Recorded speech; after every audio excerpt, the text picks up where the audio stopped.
Violencia de la actividad de cuadro opresores más taller uno de Copolítica 4.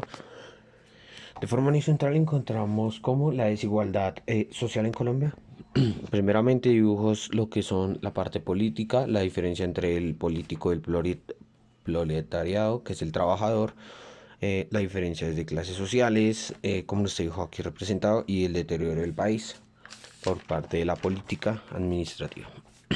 Bueno, la primera pregunta dice, ¿por qué si la globalización económica política es un factor de crecimiento, existe tanta desigualdad en el país? Bueno, ya que primeramente pues la globalización está basada en lo que es una apertura económica, ¿no?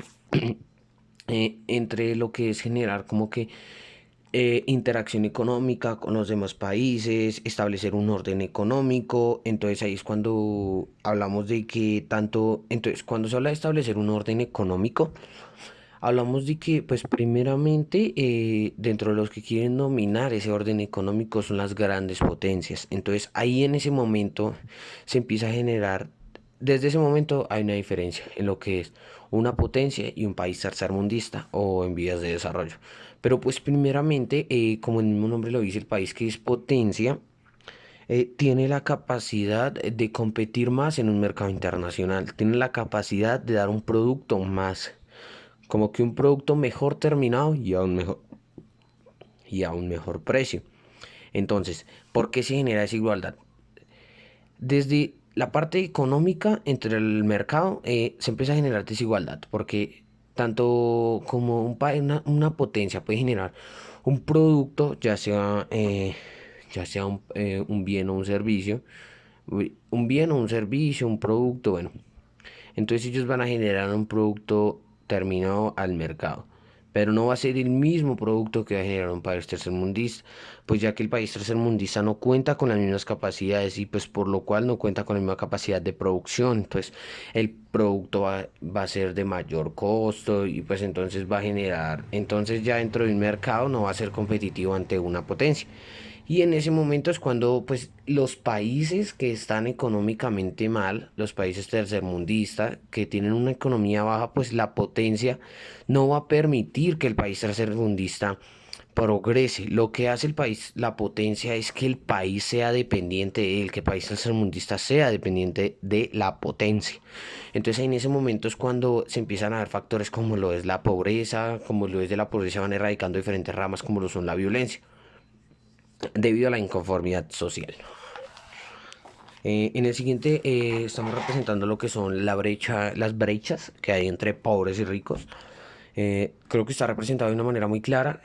Un trabajador con, eh, con un salario pues no adecuado, un salario el cual no cubre sus necesidades, sus deudas, por lo cual tiene un crecimiento, no genera un crecimiento económico. A cambio, los ricos generan bienes, generan eh, eh, riquezas, poder adquisitivo.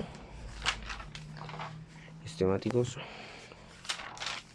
Bueno, entonces, el taller de pensadores conceptuales. La primera pregunta nos dice que es una economía de dependencia. Bueno, primeramente una economía de dependencia es como que ante pues Colombia, un ejemplo muy fácil de esto es Colombia es un país dependiente, tiene una economía de dependencia. ¿Por qué? Pues Colombia es productor de café, pero Colombia no es el único productor de café en el mercado. Por lo que Colombia genera cierta dependencia ante Estados Unidos, tanto que Colombia necesita un consumidor para el café.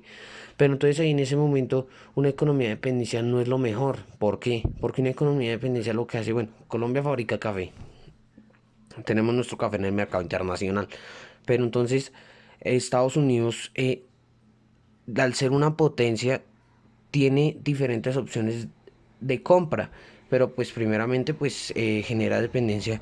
General escogió el café de Colombia, pues primeramente puede decir calidad, y también muchas veces es porque ellos, al ser un país dependiente, ellos son los que manejan el precio del café. ¿Por qué? Porque son los consumidores del café. Entonces una economía dependiente es depender del otro para consumir el producto nacional del país, como lo es Colombia, el café colombiano, eh, El café colombiano lleva a Estados Unidos y en Estados Unidos nos dicen a qué precio lo debemos vender y son los consumidores. La siguiente pregunta es, ¿por qué las economías tienen que depender unas de otras? Bueno, eso es una respuesta, porque hablo primeramente, pues muchas veces vuelvo a retomar el ejemplo del café, eh, ya que pues Estados Unidos no cuenta con la capacidad de producir el café de la misma calidad como lo produce Colombia. Entonces, pues para la industria del café en los Estados Unidos deben necesitar de un café, de la materia prima. En este caso es el café colombiano. Entonces, para poder dar con un producto terminado se debe necesitar la materia prima y en ese momento es cuando el país, cuando son potencias, en el mayor de los casos las grandes potencias no cuentan con la capacidad sí, agrícola, ya que pues Colombia pues tiene gran variedad de climas y pues esto permite la gran producción de diferentes productos agrícolas. Entonces aquí en ese momento es cuando la potencia genera la dependencia ante Colombia, pero es una dependencia pues lo cual no lo tomaría, pues sí se toma como una dependencia, pero el que depende de ellos es Colombia, pues porque como que ellos deciden que se hace en Colombia. La siguiente es, ¿por qué los países no pueden subsistir sus propias necesidades y no depender de otras? Bueno, primeramente pues lo correcto dentro de una economía es ser una economía abierta, no ser una economía cerrada, ser una economía abierta en la que se haya interacción económica, haya importación, haya exportación, pero es en el mayor de los casos es una es como lo mejor para la economía, ya que pues esto genera como que, o sea, tras de que genera divisas para el país, también va generando el consumo del producto nacional que se exporte. Bueno, entonces, como lo he dicho anteriormente, eh, ya que el generar, bueno, primeramente, como lo he dicho anteriormente, lo recomendable para una economía es ser una economía abierta, ya que muchas veces una economía cerrada, muchas veces lo que va a generar es problemas económicos, un déficit económico y pues son problemáticas para el país. La siguiente pregunta es, ¿qué es una economía de Bueno, una economía de exportación es aquella economía que está basada principalmente en que la exportación debe ser mayor a la importación, es decir, una economía proteccionista en la que se debe promover la exportación más no la importación, que es la economía. Y entonces, cuando hablamos de que una economía de exportación es una economía proteccionista en la cual se promueve, se aumenta la exportación y se limita la importación, entonces, ¿cómo se limita la importación? La importación es limitada mediante lo que son los aranceles.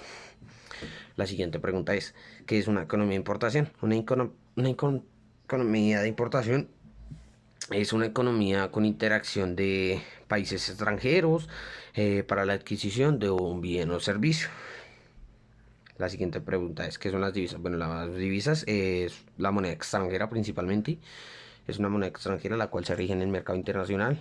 En la actualidad hablamos de lo que es el dólar, ya que pues en el mercado internacional se maneja lo que es el dólar. Las divisas entonces, en lo que es la importación y la exportación, esto es manejado mediante lo que son los dólares. ¿Por qué son importantes las divisas? Bueno, primeramente la pregunta anterior de qué son las divisas, no necesariamente son los dólares, pero sí hablamos de, son la transferencia de bienes y servicios, es la interacción económica, es decir, las divisas se establecen como que el intercambio, la interacción económica entre los países. ¿Por qué son importantes las divisas? Bueno, son importantes las divisas ya que son la base del comercio internacional y primeramente también son las que rigen las operaciones fundamentales de la economía como la importación y la exportación, para así proporcionando medios de pago. La siguiente pregunta es, ¿cuál es la función del banco emisor? Bueno, el banco emisor cumple con la función de dirigir y coordinar el funcionamiento del fondo del sistema financiero. Es decir, que establece como que políticas, impone el control del capital exterior mediante actos como prestamista de último recurso. Es decir, que el banco emisor se habla de un banco en el cual, como lo había dicho anteriormente, de un banco prestamista de último recurso. Es decir, cuando el país entra en una crisis, el banco emisor lo que hace es como que brindar ciertas ayudas de forma financiera al país. La siguiente pregunta es, ¿qué es un modelo de crecimiento económico? Un modelo de crecimiento económico lo que hace es establecer bases económicas, como lo son principalmente la oferta y la demanda. También hablamos de que como que le da relevancia solamente. Entonces, cuando hablamos de que un modelo económico se maneja lo que es la oferta y la demanda, entonces la oferta es la gestión en el ámbito productivo y la inversión. Y pues y también se dice que en un modelo económico lo incorrecto es darle importancia solamente a la demanda. También se le debe dar importancia a la oferta. La siguiente pregunta, ¿cuál es el nombre del modelo de crecimiento económico en Colombia? El modelo de crecimiento de Colombia es el neoliberalismo, ya que esa corriente como que consiste en la práctica de principios capitalistas en los que el Estado como que no practica activamente en la economía, pero se fundamenta mayormente en el libre comercio. Y es decir que hablamos de una economía en la cual, de un libre mercado, pero aplicando modelos capitalistas, es decir, diferencia de clases sociales, bueno, entre otros. La siguiente pregunta es, ¿por qué nuestro país posee un modelo de crecimiento económico y cuáles son sus características? Bueno, yo lo que hice fue retomar características como lo son el flujo de la economía llevado libremente a la oferta y la demanda, es decir, el libre comercio regido por la oferta y la demanda. La oferta y la demanda rigen el mercado. Y también hablamos de que para el capital privado para el crecimiento económico del país. Entonces, se habla del capital privado, es cuando hablamos de el capitalismo, como lo había nombrado anteriormente en el modelo económico de Colombia, que practica principios capitalistas en los cuales se habla de la propiedad privada. Y pues, como lo he nombrado anteriormente, el libre comercio es como la característica fundamental del modelo económico en Colombia.